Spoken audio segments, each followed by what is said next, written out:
नमस्कार, अभिवादन आपका। मैं दुर्गेंद्र चौहान हूं। महाराज यानी उत्तर प्रदेश के मुख्यमंत्री योगी आदित्यनाथ ने आज गोरखपुर सदर सीट से अपना नामांकन पत्र दाखिल कर दिया। उनका पर्चा दाखिल कराने के लिए भाजपा के सबसे बड़े रणनीतिकार भारत के गृह मंत्री अमित शाह गोरखपुर पहुंचे और कितने लोग पहुंचे जब इसका ये गिनना बड़ा मुश्किल था। शाह ने गोरखपुर की नई परिभाषा भी गढ़ी। इसके बाद भाजपा और योगी के ट्विटर हैंडल से वीडियो ट्वीट करके ये कहा गया, आई हैं तो योगी जी। बड़ा सवाल है कि क्या भाजपा इतनी कॉन्फिडेंट है? क्या बाबा गोरखनाथ की नगरी से योगी को विधानसभा चुनाव लड़ाकर बीजेपी ने पूर्वांचल में बड़ा दांव खेला है? मंथन आज इसी पर।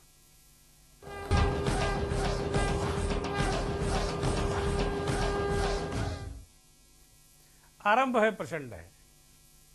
आरंभ भी बड़ा 17 में जब योगी ने अपने मुख्यमंत्री के रूप में राजनीतिक पारी का आरंभ किया था, तो प्रचंड उनकी प्रचंडता का अंदाजा इसी से लगाया जा सकता है कि पूरे 5 साल, बहुत दिनों के बाद कोई मुख्यमंत्री पूरे 5 साल एक छत्र सत्ता चलाने में कामयाब रहा है। योगी आदित्यनाथ एक ऐसे नेता के रूप में भारत में उभरे, उत्तर प्रदेश में उभरे, लेकिन ये चुनाव उनके लिए किसी अग्नि परीक्षा से कम नहीं है। विधानसभा चुनाव 2022 से पहले बीजेपी में तमाम राजनीतिक घटनाक्रम हुआ। योगी विरोधियों ने कहा उन्हें हटाओ। बहुत सारी पुरानी बातों में अब जाने की बहुत जरूरत नहीं है क्योंकि मामला बहुत आगे बढ़ गया है। और बाबा गोरखनाथ की नगरी गोरखपुर से योगी आदित्यनाथ ने आज गोरखपुर सदर से नामांकन कर दिया और 33 साल में ये सीट कभी भी कोई दूसरा जीत नहीं पाया। मठ ने जिसको चाहा वही यहां से विधायक बना और आज पीठाधीश्वर महंत महाराज खुद यहां से चुनाव मैदान में है। पूजा अर्चना, भगवान शिव का रुद्राभिषेक करने के बाद योगी आदित्यनाथ अमित शाह के साथ में गए और उन्होंने पहला सेट नामांकन पत्र दाखिल किया। राधा मोहन दास अग्रवाल जो मौजूदा विधायक हैं, योगी के कभी बड़े करीबी हुआ करते थे। आज भी योगी जी कहते हैं कि वो बहुत करीबी अभी भी हैं, लेकिन तमाम विपक्ष के लोग, कई पत्रकारों का एक खेमा ये कहते हैं कि भाई आरएमडी यानी राधा मोहन दास अग्रवाल और बाबा के रिश्ते ठीक नहीं है। यही रिश्ते ठीक दिखाने के लिए, एक परसेप्शन जो विपक्षी दल बना रहे थे उसे ठीक करने के लिए दूसरा सेट राधा मोहन दास अग्रवाल के साथ जाकर उन्होंने दाखिल किया और उसके प्रस्तावक भी राधा मोहन दास अग्रवाल हैं। अब बीजेपी के अंदर क्या बातचीत हुई, राधा मोहन दास अग्रवाल का क्या एडजस्टमेंट होगा, बाबा से उनके रिश्ते कैसे आगे होंगे, अभी क्या है, ये बीजेपी के लोग या बाबा स्वयं जानते हैं। बाबा यानी योगी महाराज।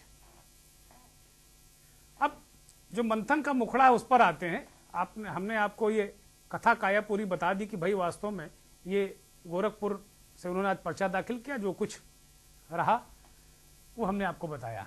अब किसी इलाके की तासीर जानने के लिए शिक्षा बहुत बड़ा पैमाना होता है। पूर्वांचल में इलाहाबाद विश्वविद्यालय, बनारस हिंदू विश्वविद्यालय BHU, वीर बहादुर पूर्वांचल यूनिवर्सिटी, जौनपुर विश्वविद्यालय, दीनदयाल उपाध्याय गोरखपुर विश्वविद्यालय, संपूर्णानंद संस्कृत विश्वविद्यालय वाराणसी, महात्मा गांधी काशी विद्यापीठ वाराणसी, कपिलवस्तु विश्वविद्यालय Siddharthnagar, Jananayak Chandrashekhar Vishwavidyalaya Ballia, Madan Mohan Malviya technical university Gorakhpur, Rajarshi Tandon open university Prayagraj, Shibli national college Azamgarh, Rajkiya engineering college Azamgarh, Akhil Bharatiya Ayurvigyan संस्थान यानी एम्स गोरखपुर। ये पूर्वांचल में सामान्य शिक्षा से लेकर मेडिकल शिक्षा तक के बड़े संस्थान हैं। तो ये नहीं कहा जा सकता कि वहां की शिक्षा की कोई बहुत उस तरह की बड़ी खराब व्यवस्था है। ये बहुत दिनों से ये संस्थान है। जैसा कि मैंने बताया कि गोरखपुर सीट जो सदर सीट है उस पर 33 साल से बीजेपी का कब्जा है। योगी आदित्यनाथ के बारे में बताएं, 26 साल की उम्र में वो 1998 में पहली बार गोरखपुर के सांसद बने। गोरखपुर की सभी 9 सीटों पर इस वक्त वो 5 बार सांसद रहे। इस वक्त बीजेपी का ही कब्जा है। और अगर देखें तो गोरखपुर और बस्ती मंडल को मिलाकर यह कहा जाता है कि यहां मठ का सीधा प्रभाव है। 2 मंडलों में 41 सीटें हैं। अलग अलग तरीके से रणनीतिकार पूर्वांचल को डिफाइन करते हैं। कुछ लोग ये बताते हैं कि पूर्वांचल की में 16 जिले हैं, कुछ लोग बताते हैं 26 जिले हैं, कुछ लोग 130 सीटें बताते हैं। लेकिन जो आधिकारिक रूप से ये आंकड़े जो हैं वो बताया जाता है कि पूर्वांचल में 26 जिले हैं, 156 सीटें हैं। और 2017 के चुनाव में जो नतीजे भारतीय जनता पार्टी के पक्ष में आए थे, यानी प्रचंड जो आरंभ, आगाज और अंदाज दोनों प्रचंड था। 106 सीटें भारतीय जनता पार्टी ने जीती थी। समाजवादी पार्टी को 18, बहुजन समाज पार्टी, अपना दल 8, सुभाषपा तब भारतीय जनता पार्टी के साथ थी, अपना दल अभी भी है, को 4 सीटें मिली थी। और कांग्रेस को 3 और निषाद पार्टी को 1 सीट पर जीत मिली थी, जबकि 3 निर्दलीय उम्मीदवार भी विधानसभा इस पूर्वांचल से पहुंचे थे। तो और यहां लोकसभा की 29 सीटें बताई जाती हैं। तो कुल मिलाकर ये अलग अलग तरीके से है। कोई थोड़ा सा विस्तार कर लेता है पूर्वांचल का, लेकिन जो बात है वो कुल मिलाकर ये है कि पूर्वांचल की 22 लोकसभा सीटों पर भी भारतीय जनता पार्टी का कब्जा रहा है। समाजवादी पार्टी और बसपा गठबंधन को 6 सीटें यहां मिली थी, जबकि कांग्रेस के खाते में सिर्फ 1 सीट आई थी। पूर्वांचल के प्रमुख जिले वाराणसी, जौनपुर, भदोही, मिर्जापुर, गाजीपुर, गोरखपुर राजधानी कहा जाता है पूर्वांचल की, वाराणसी, कुशीनगर, देवरिया आदि तमाम जिले हैं। एक अलग तरीके का ये बड़ा बलिया, बागी बलिया, यहाँ चित्तू पांडे ने 1942 में सबसे पहले अंग्रेजों की सत्ता पलटकर कुछ समय के लिए बलिया के जो जिला प्रशासन था अंग्रेजों का, उसका तख्ता पलट कर दिया था और खुद अपने अधिकार में ले लिया था। बहुत बड़े क्रांतिकारी रहे, वो बलिया, बागी बलिया कहा जाता है। कुल मिला के ये स्थितियां वहां पर हैं। पूर्वांचल के कुछ जिलों में समाजवादी पार्टी का भी अच्छा खासा प्रभाव नजर आता है और अब थोड़ा सा ये प्रभाव बढ़ा नजर आ रहा है। कुछ सीटों पर बीएसपी का भी वोट बैंक अच्छा है। पूर्वांचल में भी छोटी पार्टियां जो हैं, अपना दल हो, चाहे निषाद पार्टी हो, चाहे सुभाषपा हो, इनकी प्रयोगशाला रही है हमेशा से। और जनवादी, संजय चौहान की जनवादी पार्टी भी इसी प्रयोगशाला से निकला एक दल है और समाजवादी पार्टी के साथ में है। निषाद पार्टी और अपना दल एस बीजेपी के साथ में है। सुभाषपा समाजवादी पार्टी गठबंधन में है। तो कुल मिलाकर ये स्थितियां देखने को मिल रही। पहले यहाँ ओवैसी भी थे, लेकिन वो गठबंधन से छटक गए। एक सुभाषपा ने एक गठबंधन बनाया था, लेकिन अब वो जब समाजवादी पार्टी के साथ ओम प्रकाश राजभर चले गए तो उसके बाद फिर ये स्थितियां परिवर्तित हो गई। अब इतना सारा गणित, इतना सारा आंकड़े, इतना सारा बातें हम क्यों बता रहे हैं? वजह है कि योगी आदित्यनाथ को वहां से, गोरखपुर से विधानसभा का चुनाव लड़ाया गया। बहुत सारे आलोचक, विरोधी ये कहते हैं कि बाबा, बल्कि अखिलेश यादव समाजवादी पार्टी के अध्यक्ष हैं, वो कहते हैं कि भाई उनकी पार्टी ने निर्वासित कर दिया, गोरखपुर के लिए वापस भेज दिया है।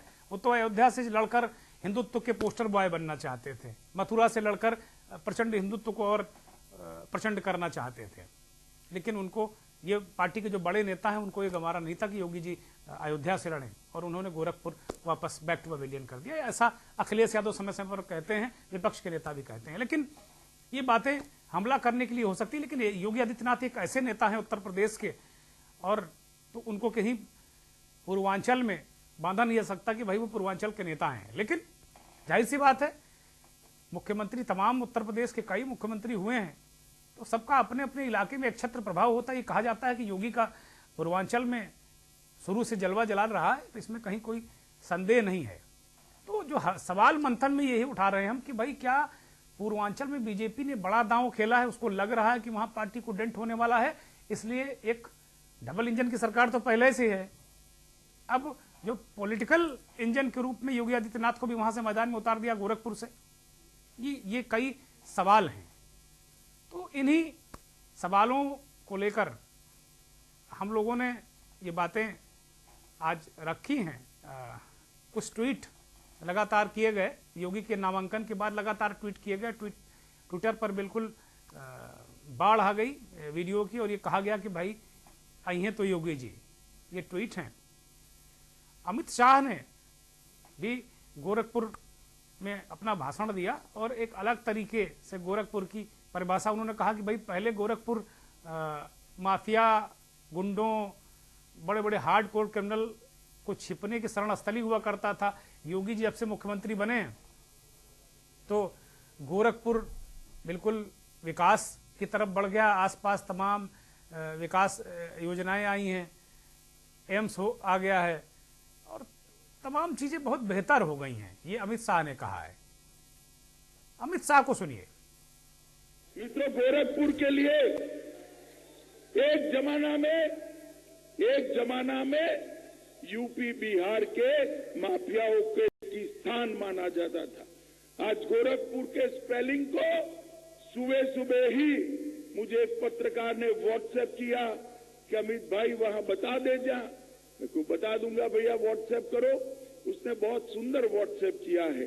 जी से गंगा एक्सप्रेस, बोलिए जी से। ओ से ऑर्गेनिक कृषि, बोलिए ओ से। आर से रोड, ए से एम्स, के से खाद का कारखाना, पीयू से पूर्वांचल एक्सप्रेसवे और आर से रीजनल मेडिकल रिसर्च सेंटर बनाने का काम योगी आदित्यनाथ ने। मित्रों, योगी जी के जनप्रतिनिधि नाते एक मुद्दे को मैं जरूर कहना चाहूंगा। सपा बसपा, बसपा सपा, ये बुआ भतीजे का राज था। गोरख क्षेत्र के अंदर जापानी बुखार से कई बच्चे, सैकड़ों बच्चे मौत के शरण हो जाते। योगी जी सांसद से तब से मुद्दा उठाया था। 2014 के चुनाव में मैंने यहां प्रेस कॉन्फ्रेंस करा मंदिर के प्रांगण में, वहां पर भी सवाल आया। योगी जी ने उसका सटीक जवाब दिया था। जब योगी जी को पार्टी ने मुख्यमंत्री बनाया, आज 90% केस कम हो गए हैं। पूरे गोरख क्षेत्र को सुरक्षित किया है। अमित शाह कह रहे हैं कि भाई एक पत्रकार ने हमें व्हाट्सएप किया आज सुबह कि भाई गोरखपुर आप जा रहे हैं, वहां बता दीजिएगा गोरखपुर का क्या मतलब। हो सकता है बात सही हो, क्योंकि गृह मंत्री कह रहे हैं तो निश्चित तौर पर सही होगी बात। गोरखपुर का वो विस्तार से बता रहे हैं कि भाई गोरखपुर क्या है, क्या नहीं है। अब वास्तव में गोरखपुर में क्या विकास हुआ, पूर्वांचल में क्या विकास हुआ, क्या बीजेपी का जो राजनीतिक एजेंडा है, क्या रोड मैप है, ये तमाम सारे सवाल योगी आदित्यनाथ के नामांकन के साथ ही मन में उठ रहे हैं। दर्शक भी जानना चाह रहे होंगे। पूर्वांचल की नब्ज को बहुत करीब से समझने वाले वरिष्ठ पत्रकार, राजनीतिक विश्लेषक मार्कंडेय जी हमारे साथ जुड़ गए हैं के न्यूज में। मार्कंडेय जी, बहुत बहुत स्वागत, बहुत अभिनंदन, बहुत बहुत शुभकामनाएं। निश्चित तौर पर ये आज योगी आदित्यनाथ ने वहां से नामांकन कर दिया। ये कहा जा रहा है, अपने अपने तरीके से राजनीतिक विश्लेषक अपनी अपनी तरीके से बातें कर रहे हैं, बता रहे हैं कि भाई अब वहां पूर्वांचल को साधने के लिए योगी को चुनाव लड़ा दिया गया है। एक तो जो अमित भाई शाह ने आज बताया कि गोरखपुर का मतलब जो बताया, आपने अभी सुना भी होगा, आप वहां रहे भी होंगे आज कार्यक्रम में, तो जो बातें उन्होंने बताई, क्या गोरखपुर में उस तरीके की चीजें दिख रही हैं वहां ग्राउंड पर? और फिर दूसरा सवाल हमारा ये होगा कि बीजेपी योगी के जरिए क्या संदेश, क्या संकेत या किस प्रकार की राजनीति साधना चाहती है? देखिए, निश्चित तौर पे जो अमित भाई शाह ने कहा है वो सही कहा है। गोरखपुर की पहचान कभी मच्छर और माफिया से होती थी, जो कि योगी सरकार बनने के बाद, उत्तर प्रदेश में भाजपा सरकार बनने के बाद मुख्यमंत्री योगी आदित्यनाथ ने कहा था कि मच्छर और माफिया दोनों नहीं रहेंगे। और 5 साल कंप्लीट हो जाने के बाद सरकार अब फिर जो है उत्तर प्रदेश में विधानसभा का चुनाव है। मुख्यमंत्री योगी आदित्यनाथ अपना 5 साल कार्यकाल बिता रहने के बाद पुनः मैदान में है और निश्चित तौर पर वही चेहरा है। तो मच्छर और माफिया का जो उनका एजेंडा था, आप देखेंगे कि उत्तर प्रदेश में जिन लोगों के ऊपर कभी हाथ नहीं रखा जा सकता था, योगी सरकार ने वह सारे लोग जेल में हैं। जो अपहरण होता था, अपहरण उद्योग, क्योंकि गोरखपुर है, यहाँ से सटे बिहार है। यहाँ जब योगी सांसद होते थे तो यहाँ डॉक्टर मदेशिया का अपहरण हुआ था। 15 दिन पूरा एपिसोड चला था। जैसे तैसे उनकी बरामदगी बिहार से हुई, दियारा से हुई। तो बिहार से, बल्कि आपके जो ये जब 4 लेन स्वर्ण चतुर्भुज स्टार्ट हुआ था, उस समय एक अभियंता होते तो उनका अपहरण हुआ गोरखपुर में। और बिहार की पुलिस और गोरखपुर पुलिस, तो वह जो एक था, उन्होंने माफिया को लगभग यहाँ से मिटा दिया है। रही बात गोरखपुर में जो इनका अमित भाई शाह आए, बाकी लोग आए, तो निश्चित तौर पे मुख्यमंत्री योगी आदित्यनाथ केवल गोरखपुर के लिए नहीं है। अब वह गोरखपुर की चेहरा या गोरखपुर की प्रतिष्ठा नहीं है। भाजपा के लिए, भारतीय जनता पार्टी के लिए, और उत्तर प्रदेश के चेहरा है। उत्तर प्रदेश के नहीं बल्कि भाजपा के लिए और राष्ट्रीय जो है स्टार प्रचारक है। तो योगी को केवल गोरखपुर से समेटना, गोरखपुर से देखना, यह छोटा आंकना होगा। और आज उनका नामांकन हुआ, जिसमें अमित भाई शाह, धर्मेंद्र प्रधान और स्वतंत्र देव सिंह समेत जो पार्टी के आला कमान जो नेता थे, तो यह एक बताने की कोशिश की गई है कि जो उत्तर प्रदेश का चुनाव है वो योगी आदित्यनाथ के चेहरे पर लड़ा जा रहा है। और जो आने वाले चुनाव के बाद मुख्यमंत्री के रूप में योगी आदित्यनाथ ही रहेंगे। तो यह बताया गया है कि योगी ही है जिन्होंने कानून व्यवस्था बनाई रखी, माफियाओं। मार्कंडेय भाई बिल्कुल ठीक बात कर रहे हैं आप। जमीन को देखते हैं, बहुत वरिष्ठ पत्रकार हैं वहां, चूंकि बहुत फील करते हैं आप पूर्वांचल को, गोरखपुर को, और योगी जी की कार्यशैली को भी आप ज्यादा बेहतर तरीके से औरों के मुकाबले फील करते हैं। ठीक बात है। विपक्ष, मैं आपने कहा ना कि माफिया मुक्त हो गया, जिन लोगों पर हाथ डालने की कोई कोशिश नहीं कर सकता। बिल्कुल ठीक है, वो जेलों में हैं, उनके घर गिरे हैं, मकान गिरे हैं, लेकिन उलट के एक आरोप लगता है कि भाई आप केवल एक वर्ग विशेष के माफिया या किसी जाति विशेष के माफिया पर अटैक हुआ है, ये आरोप लोग लगाते हैं। और ब्रजेश सिंह हो, चाहे विनीत सिंह हो, इस तरह के जो लोग हैं उनके परिवारों को नुकसान नहीं हुआ। ये इस सवाल का आपको जवाब लेंगे। अखिलेश यादव को एक बार सुन लेते हैं, योगी जी के नामांकन के बाद उन्होंने क्या प्रतिक्रिया दी है। कि 5 साल हो गए, मेट्रो कहाँ है, नाव में क्यों चलना पड़ता है, सीवर क्यों नहीं है, ट्रैफिक की जाम क्यों रहता है, जानवर सड़कों पे क्यों हैं, विकास क्यों अधूरा है, बिजली क्यों महंगी है, रोजगार क्यों नहीं मिले, ये तमाम सवालों के जवाब अब मुख्यमंत्री जी को खुद देना पड़ेगा। मार्कंडेय जी, अखिलेश यादव ने सवाल उठाए कि भाई अब वो चुनाव लड़ने गए तो जनता उनसे पूछेगी। जितनी बातें वो गिना रहे हैं, क्या ट्रैफिक जाम गोरखपुर का ठीक हो गया, उनका गृह क्षेत्र है, इस तरह की वो सवाल उठा रहे हैं कि भाई आपने सुना होगा 3-4 बातें उन्होंने बताई।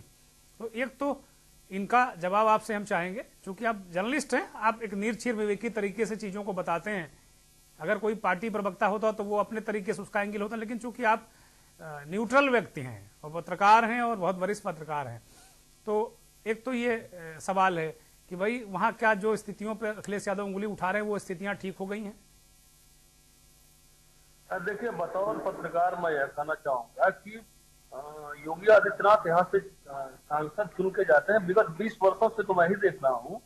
और गोरखपुर में विपक्ष या गोरखपुर की जनता जो है वो सड़कों पे बैठने का काम विगत जो है इधर 5 साल पहले तक जो है वो की है। चाहे वो बिजली की समस्या हो, चाहे सड़क की समस्या हो। बतौर सांसद रहते हुए योगी आदित्यनाथ यहाँ राजघाट जो ब्रिज पुल है, जहां पर वो एक डॉक्टर का अपहरण होता है, उसके लिए धरने में बैठते हैं, उनकी बरामदगी हो या फिर बिजली कटौती, उसको लोग बैठने का काम करते हैं। लेकिन अब अखिलेश जी की क्या मजबूरी थी, मायावती जी की क्या मजबूरी थी, या जो भी सरकारें हैं उनकी क्या मजबूरी थी कि बिजली नहीं दे पाए, अपराध मुक्त नहीं कर पाए, मैं इस पर नहीं जाना चाहता हूं। लेकिन विगत 5 सालों में योगी आदित्यनाथ की सरकार में बतौर मुख्यमंत्री और उनका गृह जनपद है, यहाँ से सांसद चुन के गए हैं, यहाँ से वो मुख्यमंत्री हैं। उन्होंने जो काम किया है, गोरखपुर की सड़कें बदल गई हैं, जगह जगह 4 लेन हो गया। फ्लाइट कनेक्टिविटी की बात करें तो केवल गोरखपुर से कुशीनगर को हटा दें तो आपके लिए, आपके पास बेंगलोर के लिए, मुंबई के लिए, कलकत्ता के लिए, हैदराबाद के लिए, प्रयागराज के लिए, लखनऊ के लिए, दिल्ली के लिए सीधे फ्लाइटें हैं।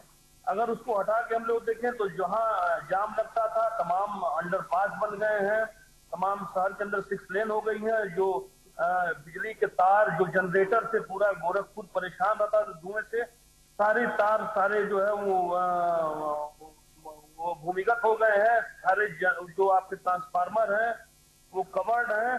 तो कहीं पे ऐसा नहीं है कि उन्होंने जो है नहीं किया, बल्कि आपका ये जो इलेक्ट्रिसिटी जो बस है वो चल रही है, खाद कारखाना खुल गया है। ठीक बात है, बहुत बहुत बहुत विकास हुआ है, बीमारी पर भी काबू है। आपने कहा बड़ा अच्छा, आपने कहा ये गोरखपुर में या पूर्वांचल में ये बहुत प्रसिद्ध वाक्यांश है, मच्छर और माफिया। तो मच्छर जो जापानी बुखार से पूरा पूर्वांचल त्रस्त था, मच्छर और माफिया दोनों से योगी ने मुक्ति दिलाई। क्या पूर्वांचल में मच्छर माफिया का मुद्दा चुनावी मुद्दा बनेगा मार्कंडेय जी?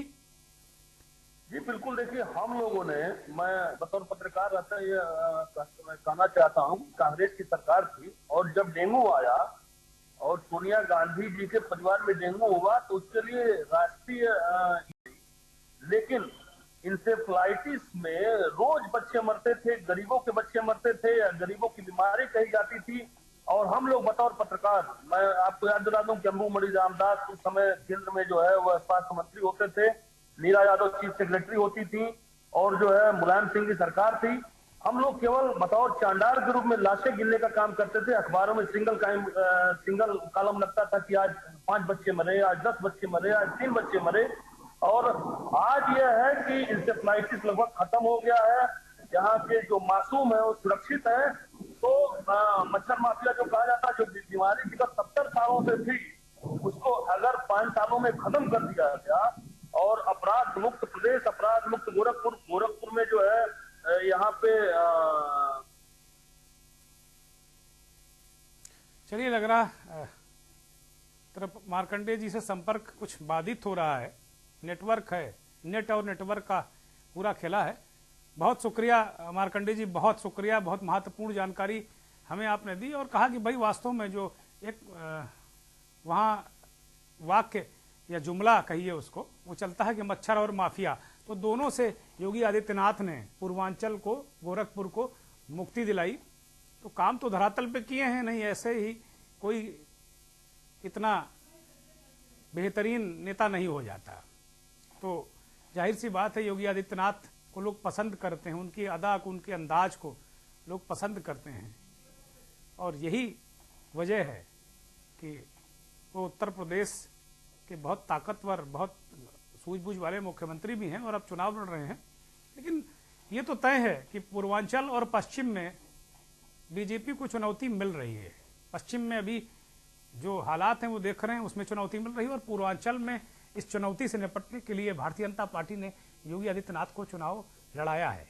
हालांकि गोरखपुर के लोग, पूर्वांचल लोग ये कहते हैं कि वो पूरे देश के नेता हैं, पूरे प्रदेश के नेता। सही बात भी है, सही बात भी है कि ये पूरे देश और पूरे प्रदेश के नेता हैं, इसमें कहीं कोई संदेह नहीं है।